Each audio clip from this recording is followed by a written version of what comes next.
possibility of meeting and talking to them before I came here. I want to tell you a couple of stories. All of you okay to hear a few stories?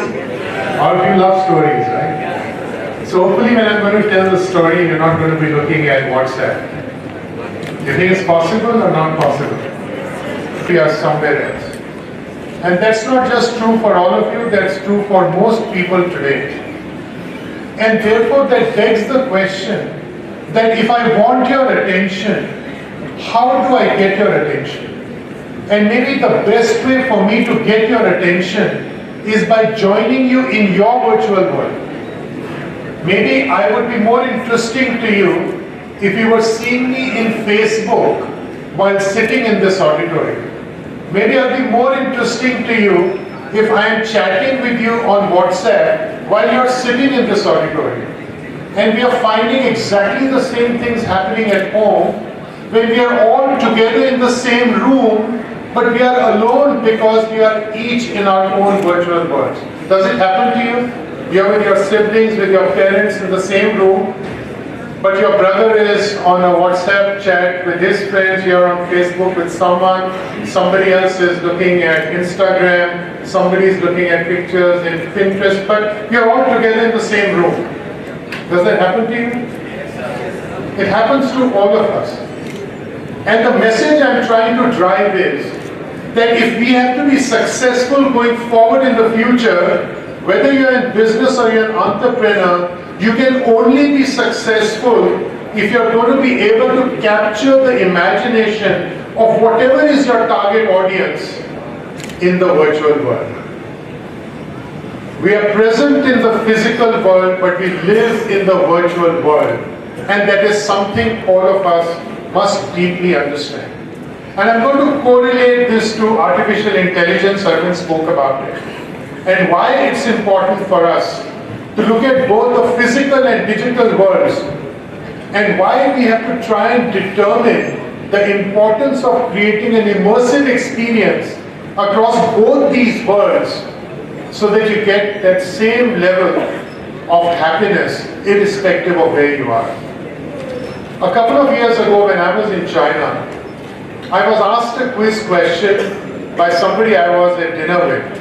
And the question he asked me was, Manoj, how quickly do you think a mobile phone gets delivered after a customer presses the buy button? All of you buy online? How many of you buy online? Buy something online. Everyone, see, all of you are online. You buy online. You make friends online. You study online. You chat online. You watch videos online. Listen to music online.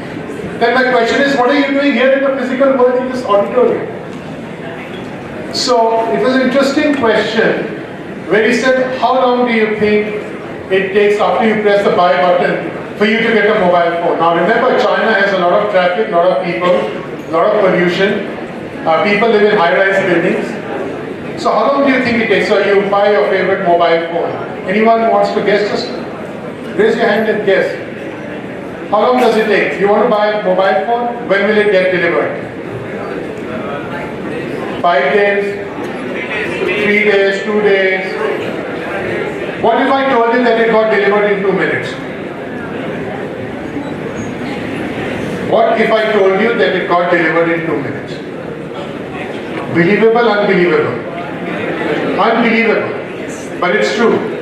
That means that when you press the button saying, I want to buy this mobile phone, the person was already in your building, in the basement or ground floor, wherever, ready to press the button on the elevator to come to your floor and ring your bell.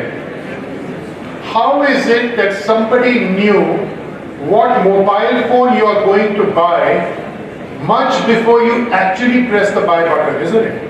Because if somebody didn't know it, they could never dispatch the courier with the mobile phone waiting in your building for you to press the buy button. The guy is already waiting. He knows or she knows that you are going to buy this specific model at this time. How did they know it? How did they know it? What is the magic? voice or recommender systems. How did they know that you're going to do it? The only way somebody could know it is if they're tracking you. If they're tracking you. So please remember that all of you who love to be in the digital world, you've opened yourselves to tremendous scrutiny where lots of people who want to buy and sell stuff are looking at you. You're leaving your digital tracks on the sands of time for people to actually come in and engage with you, help you buy and make your decisions. So does this offer opportunity? And I come back to Arvind's point on innovation and patents and universities and businesses and the changes that we are seeing occurring here. And the changes are profound. Today, technology can help you decipher your digital footsteps and predict what action you are going to take next. Does that sound scary? Does that sound scary? I'm sure it does, isn't it? Many of you have heard of artificial intelligence. Everyone has heard of AI? Everyone here? How many of you have worked on an AI project? One is, it makes a decision on whether to do something or not to do something, or it helps you to predict. And it does this using mathematical algorithms. So should Manoj get a loan, yes or no? This black box will be able to tell if we throw a lot of data relating to Manoj. Similarly, if we feed a lot of data relating to the characteristics of the sales of a specific product and their ecosystem, it can predict what the sales are going to be going forward in the future. So mathematical algorithms hidden in a black box at which we throw tons of data will help us decipher, make the decision. So your digital tracks, wherever you are going, lots of data getting fed into this black box helps the black box to predict whether you will buy or not. Whether you're going to make the decision for this model or not. And what does it mean for all of us here? Whether it is healthcare, whether it is retail, whether it's financial services, these AI algorithms, this black box, is of great value to humanity in helping solve many of our complex problems. Of course, in the case of businesses, it is about how can they offer greater convenience to their customers. I'd like to leave a thought for Professor Pandey, Sunil Pandey here, that there must be a tremendous thrust at ITS around artificial intelligence.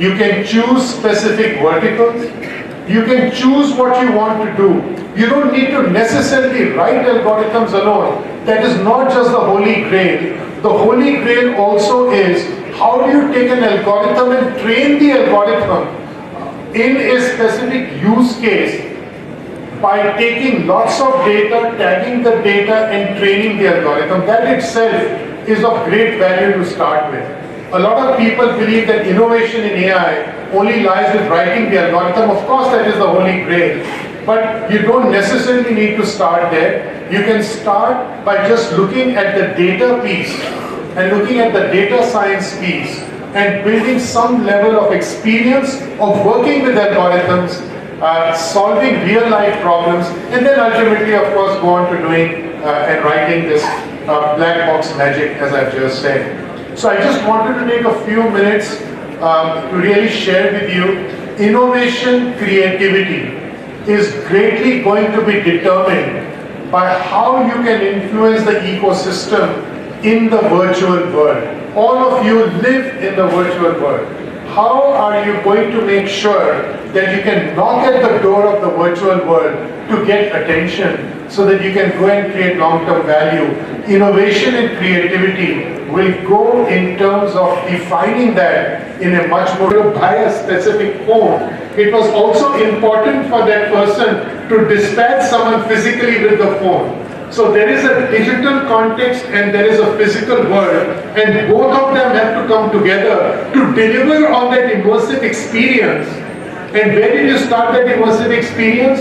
You started that in your virtual world, but where did that experience end? That experience ended when somebody rang your physical apartment's doorbell and you took the physical device.